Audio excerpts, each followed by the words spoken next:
Hello. Welcome to the Alchemist Inkwell. I forgot to say the thing. I was like, hello, introduce yourself.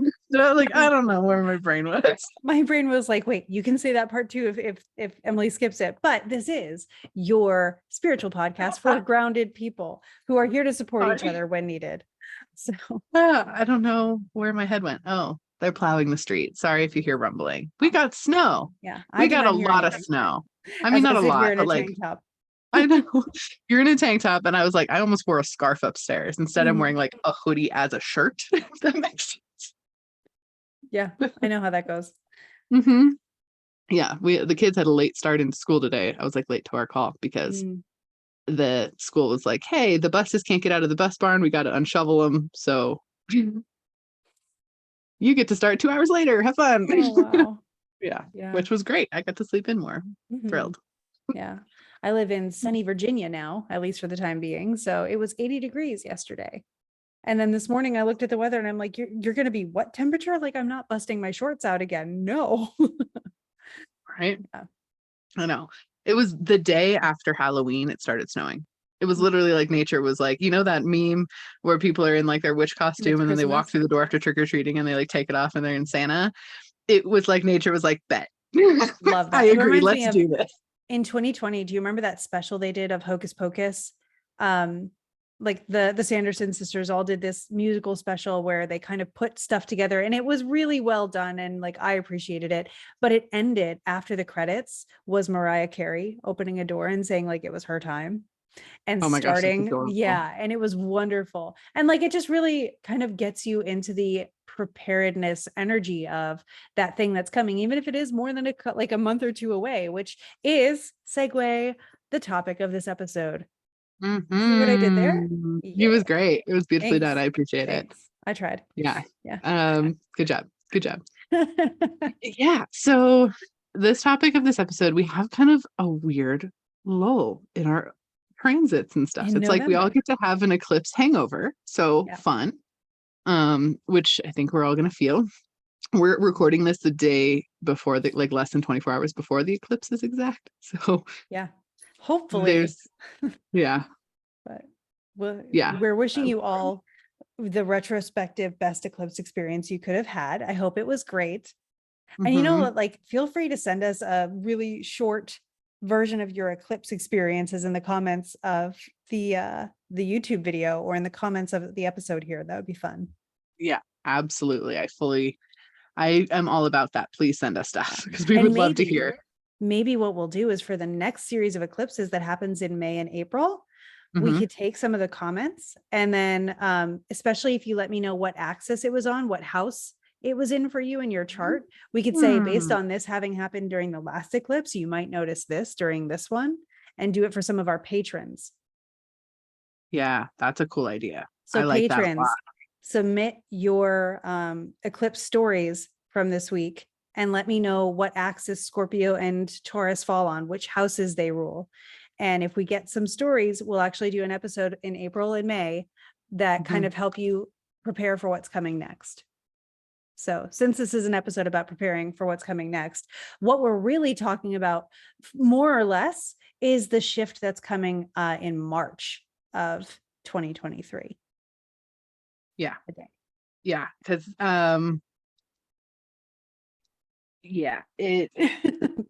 because there's a lot. I just realized that we needed a question for the end of the episode, and I was like, oh, I need to find the question. And then so then I went to look up the question, and then I didn't look up the question because then I got distracted by what you were saying. So sorry, I had to like circle back for a second. If you want, I can talk about the astrology significance of the shift that's coming in March, because there's stuff to say about that for sure.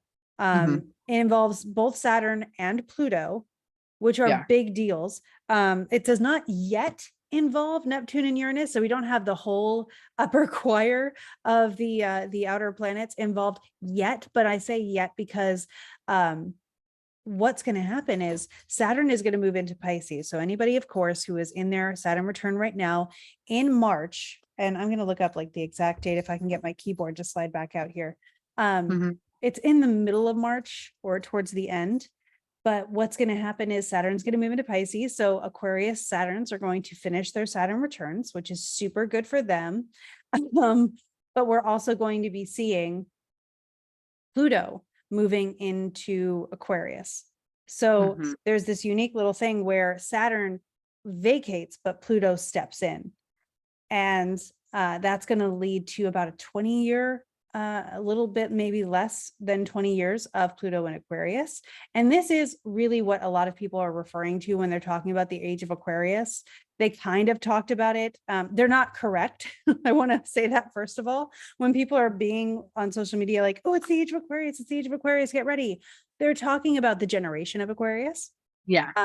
And we really are in an Aquarian era where Aquarius has punctuated a lot of big shifts and new beginnings of new cycles.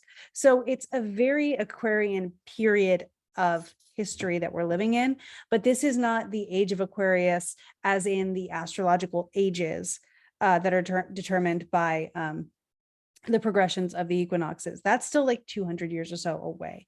But we are in a phase now which is really leading up to that, considering I think it's a 2000, I think it's exactly like 2,600 year cycle of ages. And that's just one. So we are coming into the tail end of the age of Pisces in that sense. So there's a lot of imminence to the energy that we're in right now, to be very fair. And I'm looking at, I swear it just went straight from April to February. There we go. Okay. So Saturn will be at 0 degrees by March 7th. And if I walk this back day by day, I'll get the exact, oh yeah. So it's March 6th into March 7th, that Saturn will move into Pisces, and then followed and I'm shortly done with thereafter. my Saturn return. Just done with it at that point in time, which is great because the next week I'm in Rome. Yeah. And so I'm just like, it's a celebration of the. And here's what's lovely, because the sun will be in Pisces at that time. So we'll have a new Saturn cycle beginning, but that also means that when Saturn retrogrades, it will not be retrograding back into, I do not believe it's retrograding back into Aquarius, something which cannot be said about Pluto. So Pluto is going to be entering into, actually, there it is. Haha. Pluto's going to be entering into Aquarius, to be exact, on March 23rd ish. But almost immediately, Pluto hangs out there for a hot second and then goes back into Capricorn for a while, then comes back into Aquarius to stay and spend the rest of that whole period there. And so by the time we get to 2023, Pluto and Saturn will have settled into their spaces in Aquarius and Pisces. And then once Saturn's done with Pisces, it's going to pop into Aries. And on the first 2024, by the time we get into 2024, they will have settled, or do you mean 2023? 2024. You're right. I keep thinking I'm living in 2023 already. That's my problem. So thank you for that. Yeah. By the time we get into that phase, Saturn will join up with Pisces, which is something that astrologers are watching, because Saturn is restriction and Pisces is like confusion and blurring the lines. So those two don't really work together. They're kind of opposites, and they're going to be in Pisces together, but they don't get exact until they pop over into Aries, where Saturn is actually in fall.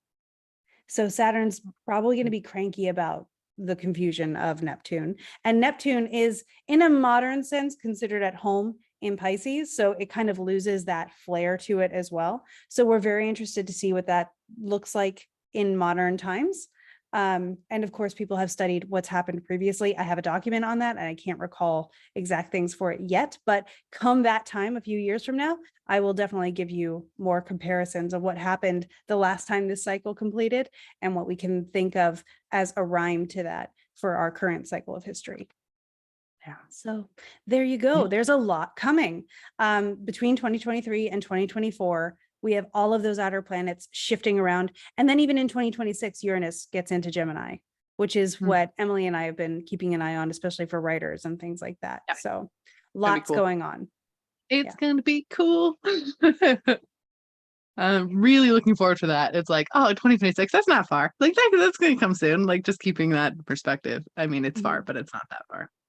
Yeah, there was an astrologer before the pandemic who actually predicted the pandemic. I don't believe they lived to see the pandemic, but they predicted that it would officially kind of round out and close and we would move on to other things in 2026. And I believe that they looked at Uranus as being one of the demarcations of that. That makes sense. Yeah. Yeah. Super interesting. with the energy. And right now, like we said, we're looking forward to just basically what can you do between now and March? What is it going to feel like between now and March to prepare for this finally, like, yeah, it's basically like the water has been building up behind your dam and building up and building up and building up and building up and building up. And now finally, the end of January through the beginning of March is just going to be like, whoosh, things are moving. Which some people really, really love and some people really do not love. And I always acknowledge that. I think overall for collective, it's going to feel like relief. Well, so we're looking forward towards that. I agree with you. And there's certain reasons why that is. Pluto and Saturn are both signs or both planets. I apologize. They're both stars that really signify transformation and or death or change or darkness, or, they're given the reputation of all the hard work kind of stuff, and so as Saturn leaves Aquarius, we're ready to breathe this sigh of relief that, Saturn's gone. But Pluto comes in and is like, okay, we're changing everything. Like Saturn went through and took inventory. Pluto's coming in and taking names. And that's kind of one of the things that it feels like. And one of the things, yes, it represents destruction in some ways, but it's not always bad destruction, right? In order to have a new house, you have to bulldoze the previous one so you can build something or modernize it, which is another way of thinking about that Aquarian energy. Another thing I'm thinking about is social media structures.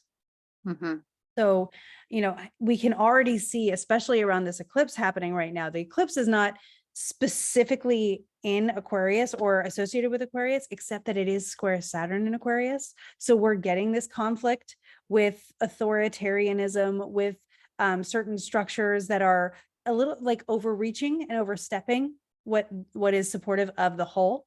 And, that kind of thing. I'm thinking specifically about social media platforms with little blue birds.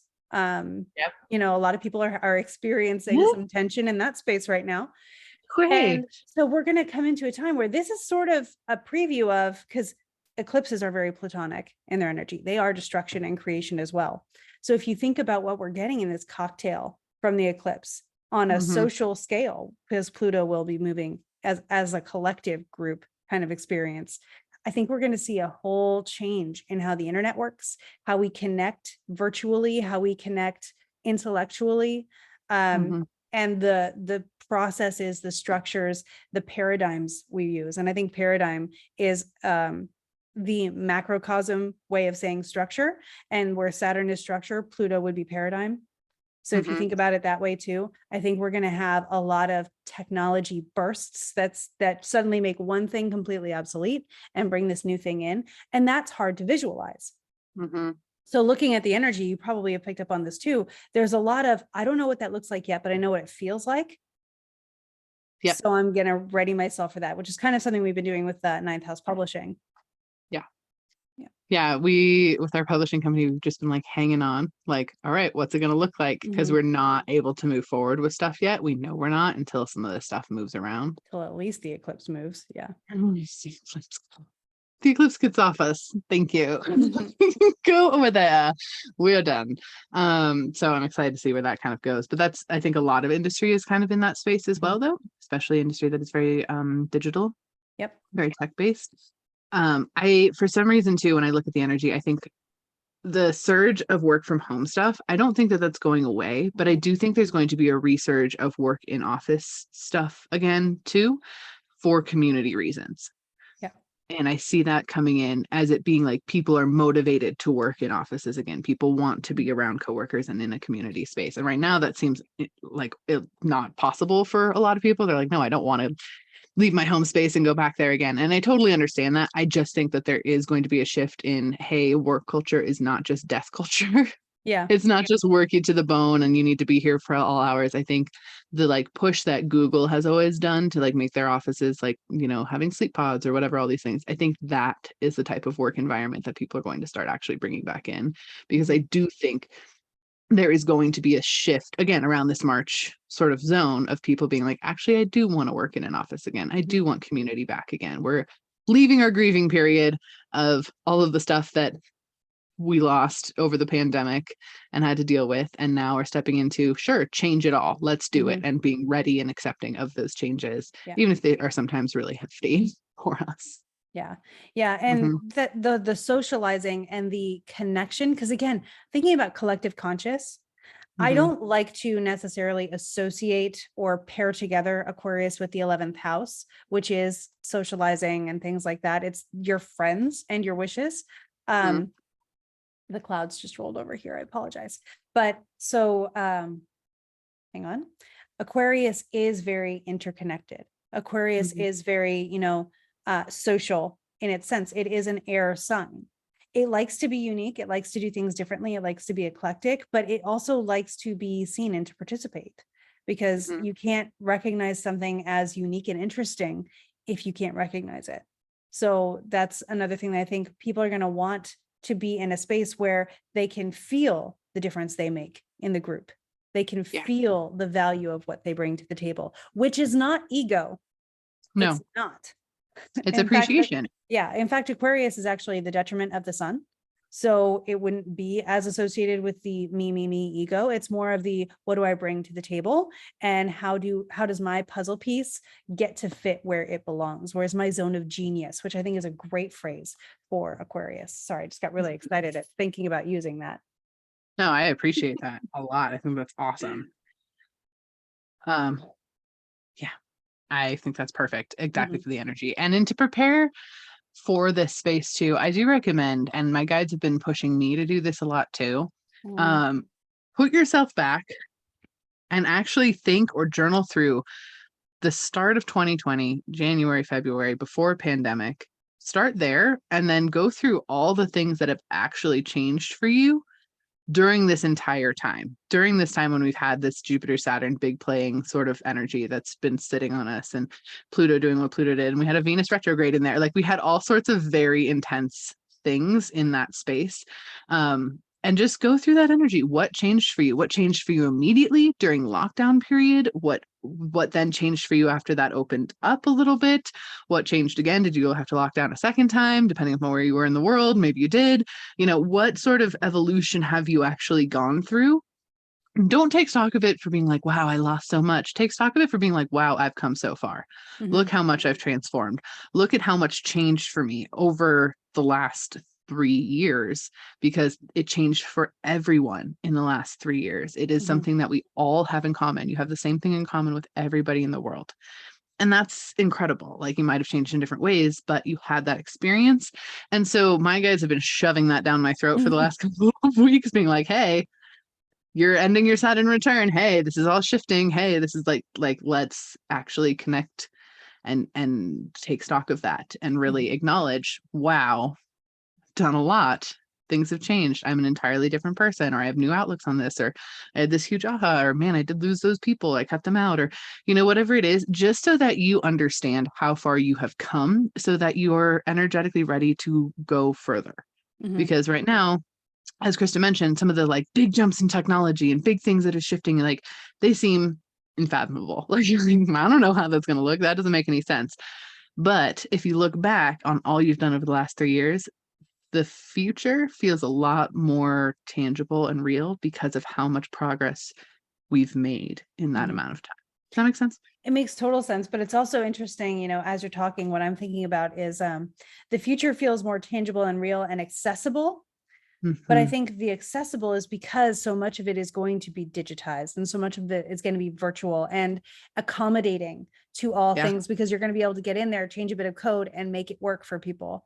I also think one of the things we're going to be seeing is what I think about in the future, like the foreseeable future. And I remember in 2020, the malls were all shut down, but you could go in them and walk with your mask on or whatever. And my husband and I did that. And so we would go there and walk around the mall in circles. And I would tell him what I saw coming after all this settled down. And I still feel this way. Solar punk. And if you haven't looked it up, look it up. It is a technology based on sustainable and renewable energies. And so you have your electric cars and all of those things. And I want to say specifically electric cars, I think are going to become much more prominent when Uranus gets into Gemini. That's one of my like, I bet that's when this happens things. And I know a lot of states have already committed by 2030, and that will happen in 2026. So it's feasible. And again, it makes sense. Like now you can run a car that charges. My friend just bought an electric car and we're like, wait, so you can actually drive it that far and it'll make it? Or like we have this probably goes to show my age a little bit. We have an electric, just a cordless vacuum. And I'm like, yeah, but does it last for like half an hour? Can I actually vacuum my house, or is it going to run out after 10 minutes? But it does last. And a lot of things are getting that way, where we have the technology to do the things that we want to do and to meet the needs that we have. You know, batteries do last. We're finding new ways to charge them better. We're finding new ways to power things better. And I think we're going to be coming into a lot more of that. Now, I also want to say, though, that sounds really good. Right? It is not going to come without resistance. There are going to be people who don't want that. I remember in my hometown when the spirally light bulbs first came out, that was a whole thing. That was a whole thing culturally in my town. And I'm sure that there are going to be people who aren't looking forward to the massive amount of out of your comfort zone change that's going to have to go along with this. And if you don't feel it because of the technology, you'll probably feel it somewhere else. So I know that some of us are going to be more willing to go with the flow than others, but we can at some base level still empathize with everyone and understand that we're all going to be going through things that are a little out of our comfort zone. I think especially 2020 taught us how to deal with not having a comfort zone for a little while and then seeing where it goes. But just know that where someone's going through that in one area that you are handling naturally, you may be going through it in another area that they could handle naturally. I encourage the conscious listeners of this podcast to seek empathy as much as possible, but also not to back down when you've realized it's your time to stand up. I fully agree with that. On that note too, I do also think, and this is just like my guides have said this multiple times. It's something that they feel like it keeps coming up. I do feel like the 1% is how I'm going to say it, is going to get very shaken up over the next year and a half or so. It's going to be a lot of money flowing downward towards the masses to fund actual community stuff versus this 1% thing. I really feel a big shift there. I see so much energy in that space moving. It just seems very different. The other random prediction I have, just to throw this in there too, I think country borders and boundaries and things like that around the world are going to be changing. Just going to throw that out there in that way. Oh yeah, absolutely. The lines on our map are going to look very different in the next 3 years. And I don't think it's because, and I don't want people to be like, oh my God, what does it doesn't feel violent to me. Not entirely. It feels more political than it feels violent. And so I don't want people to think like, oh my God, World War III, she's predicting that. I'm not predicting that. I'm predicting that our globe changes. I will tell you that since 2020, astrologers, including myself, have been making the prediction that world boundaries and lines change, especially with the movement of like Saturn into Pisces. Where even are the lines at that point? But Pluto coming in and making that change as well. I think Uranus is going to make an impact on that too. But one of the things that I want to point out is I don't necessarily think it's boots on the ground fighting that changes the lines. I think there will be a lot of argument. There may be some, the word that keeps coming to my mind intuitively that I'm trying to reject, but they're giving to me is espionage. So it's behind the scenes, people being people. There's still a sort of conflict that goes along with it, because when you are exchanging territory or property, people tend to have opinions about that and not let it go lightly. But I don't think we're going to be seeing that on a personal community level as violence or as, whatever. We're just going to have to be the eye rolling sort of dealing with, what does that mean for me when it trickles down to my sphere of influence or my realm of influence? What am I going to have to deal with when these people make these decisions that affect me? And we're going to have to use our voices collectively to really respect that we choose, and at least in this country and in this moment, and in a lot of places, this is still the case. We choose who gets to speak for us, and we need to start taking that seriously. And a lot of people they've started that now. I'm sure majority of our listeners are already on that train. But I think as a people, we have to remember our own power so that those who formally wield the influence know who they're answering to and who they're speaking for. And hopefully those people also have a heart for the people that they represent. That would be amazing to really have faith that was the case. Yeah. I think there shifts with that. I feel like that's a little further down the line, but just since it's a prediction that keeps coming up, I feel like I should just share it. We share all of our stuff with you guys versus like on our TikTok or anything. Like that's not as open, but here. This is basically, we start the recording and it's an open channeling session of, hey guys, we're going to talk about this today. Oh, here it comes. Yeah. Right. Yeah, absolutely. Which is very interesting. Also, just for I don't know, and this is not so much in preparing for March sort of situation, but your dream space has been so freaking active for the last week and a half or so. It's been a lot, not in a negative way. It's just been like some have been very astral and I've been like, I'm traveling right now. I'm doing some stuff. This is cool. Didn't intend this, but here we are. And then some have been very like, ooh, this is some symbology happening that I need to now decipher and pick apart and figure out what that is. Very few that have been random dreams or dreams that feel like, oh, okay, whatever. I dreamed I was in the grocery store, like with a dog, who knows? Like none of that. All of them have been very, very active. Yeah. To the point of like having a dream about a person and that person has texted me by the time I woke up. Like very intense levels of that. Have you had that? I've been having, so I don't know if, one of the things that I've had sometimes and on occasion and is happening in my life right now, it's been a ride in my life lately. And there's been a lot of emotional stuff and like battening down the hatches and, just going through, I mean, look at me. Right. But for those who are not watching the video, I've got my fidget things and I am using them.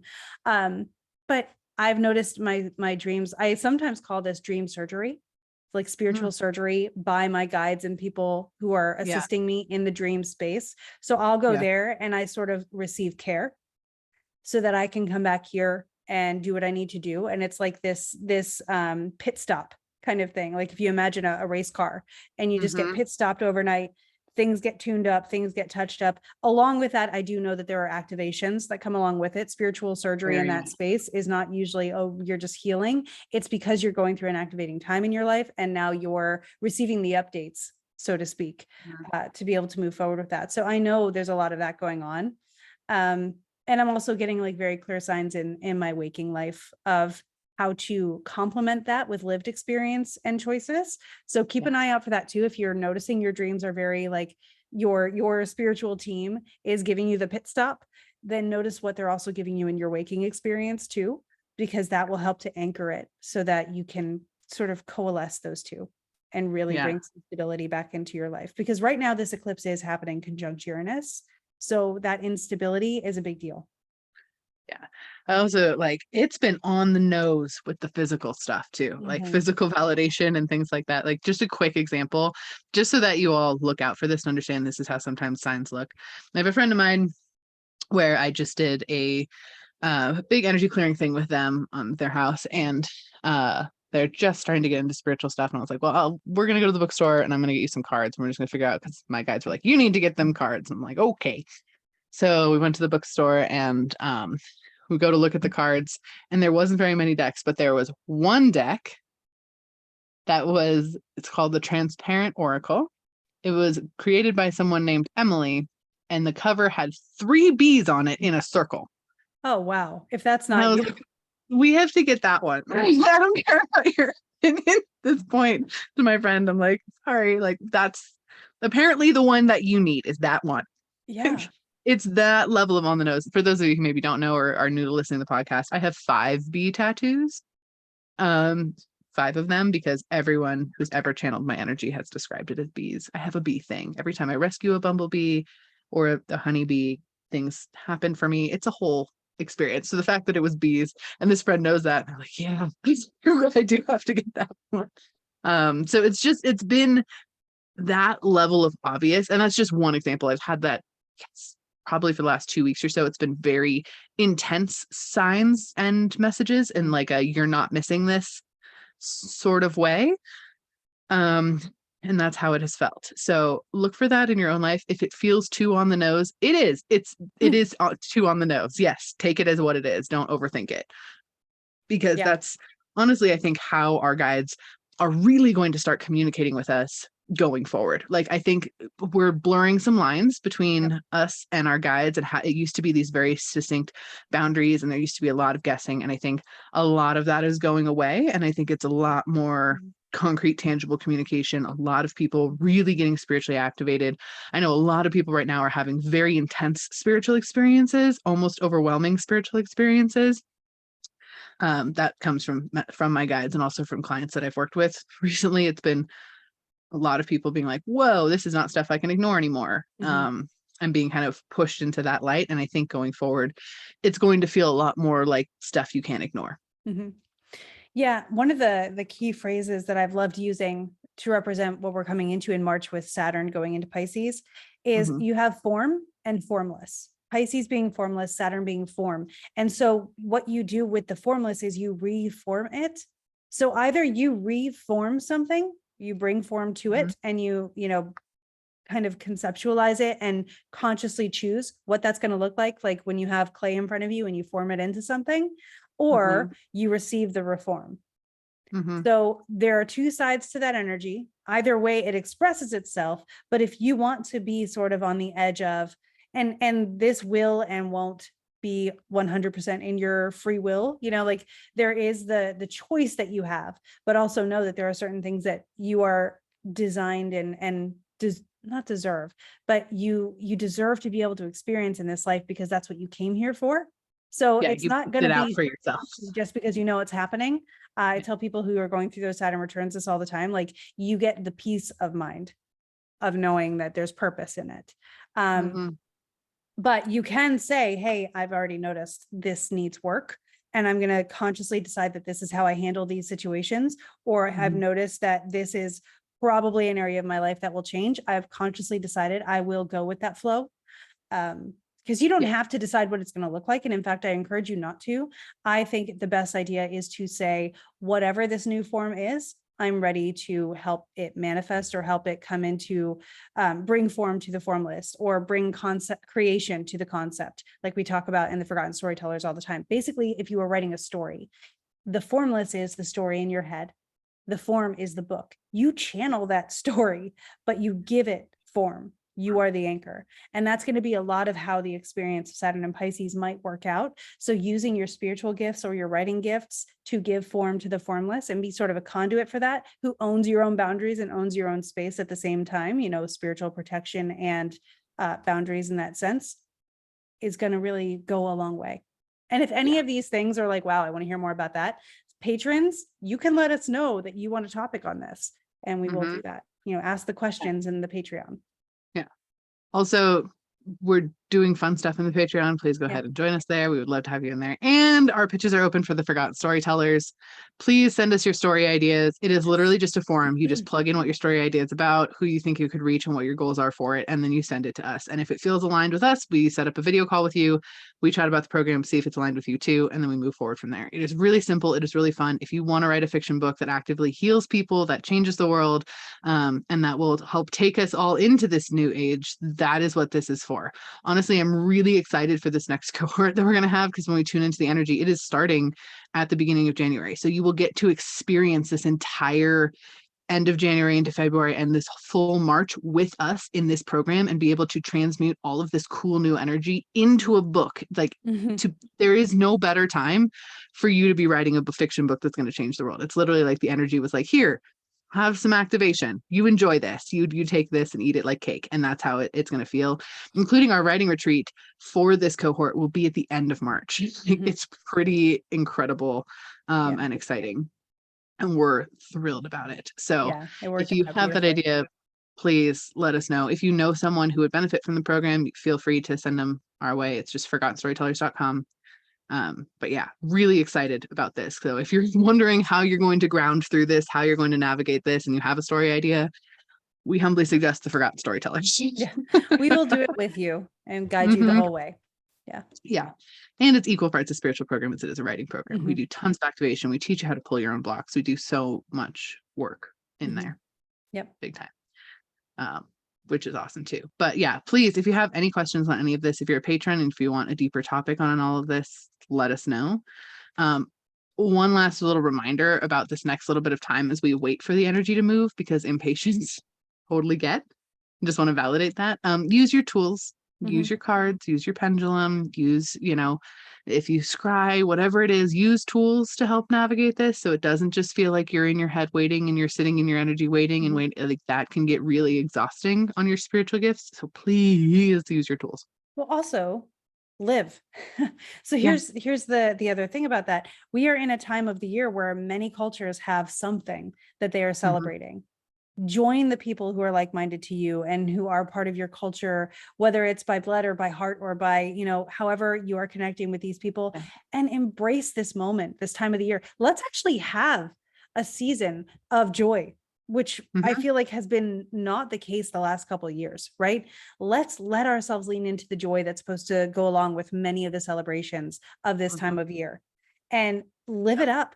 Experience it. Go to the events around you if you can find them, or create one, or have one with just you and your circle of friends, or do one virtually, or there are so many options, but lean into living between now and that way, when things change, you will know that the things that have changed, you left nothing undone. I think that's really important to remember, that as we are pursuing spiritual enlightenment, we truly embrace our physical existence, because that's the thing that's unique. Once we're done in this world, we will still have our spiritual self. Here we have this physical expression, and that's the thing that we really need to take advantage of and appreciate while it's around. Yeah, totally agree. That was channeled. My bad, you guys. I needed to too. No, you're good.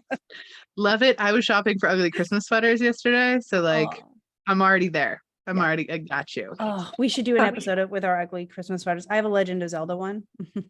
Nice. Mine is going to be for a certain secret trip from my kids that I am taking in December. That is a secret from my children until I take it. And so it's going to be that themed. Yeah. So I can embarrass my children publicly as much as humanly possible, which is the goal, parent, right? Yeah. Also, so they can find me in a crowd. That's the other half. That's of that. The real reason. Yeah, sure. As if I wasn't tall. By the way, I'm super tall, if you guys don't know that. That's my favorite thing, when our clients come in for the retreats and they see us actually standing next together or next to each other. I'm 5'4" and Emily is. I'm almost 5'11", so I'm really tall.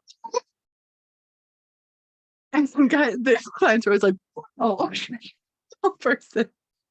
So I'm really tall in a crowd, and then my husband's also really tall, and we're both redheads, so it's not like it's hard to pick us up, but still, it's funny. So quick question that I do have that I want to round out. Also, we do still have a couple spots left for the Ireland trip. If you guys want to come channel the energies of Ireland and really dive in and play and write and learn how to craft a story, please come with us. We're excited. We have a couple spots left. Not very many, 3, 4, something like that. Yeah, I think it's 4. Yeah. There was another announcement too. Don't know what it was, but Forgotten Storytellers pitches are open. I mean, we already talked about that, but that might have been the end of the Patreon. Maybe. Okay. I don't know. Oh, that's what it was. It was for a later episode, but my brain got stuck on it. Oh, okay. Gotcha. Yeah. I don't have anything else for you. Okay, so here's the question. Do you have any advice for someone who is clairvoyant, who deals with chronic migraines? Wards and meditations in place in my practice already. Thank you. I cannot stress this enough. Ground before you do spiritual work, because it will pull more of earth energy in, which actually can be innately healing, as opposed to going off of your own energy. And watch your eye movement. I know this sounds super weird, but especially people who are very clairvoyant, your eyes tend to naturally want to pull in towards what you're seeing, which means that you will roll your eyes up in your head really intensely, which will cause a lot more migraines. Don't. It is not required. You do not have to do that. Pull your eyes down, relax into that, ground your energy, and then turn your inner eye inwards, see what you're seeing. That way, as someone who does get migraines and who did experience this in my early 20s with struggling with my eye movement and getting migraines from doing this stuff, those two things are so important when doing this work. What about, I mean, I know you have all sorts of brain stuff too, so all sorts of brain stuff. Yeah, it's chaos up there, but I love it. So the characteristic trait of my childhood was migraines. And they would last for weeks at a time. And I had special glasses with visors on the side so the sun couldn't get in, and all of those levels. I used to take a belt and like press bandanas to my eyes because the pressure felt really good. So first of all, one thing that you can do, to Emily's point, is two options. If you tend to be someone who, when you meditate, your eyes do the thing of rolling, you can keep your eyes open and just look at your lap and look down. No one's going to know that your eyes are still open, or it won't be weird if you're meditating in public anyway. And eventually you won't really see what's in front of you in any case. No.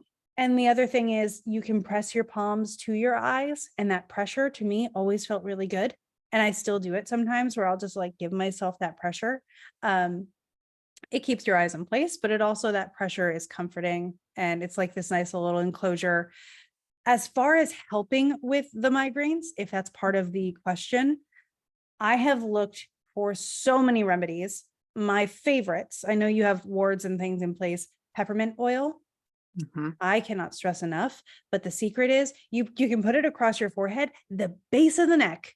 I once woke up with a migraine so bad I thought I was going to die because my head was going to split open. If you put it on your temples and at the base of your neck and then a little bit across your forehead, the pain becomes manageable almost instantly. I was able to fall right back to sleep with this. And I get them bad, you guys. So this helped me a lot.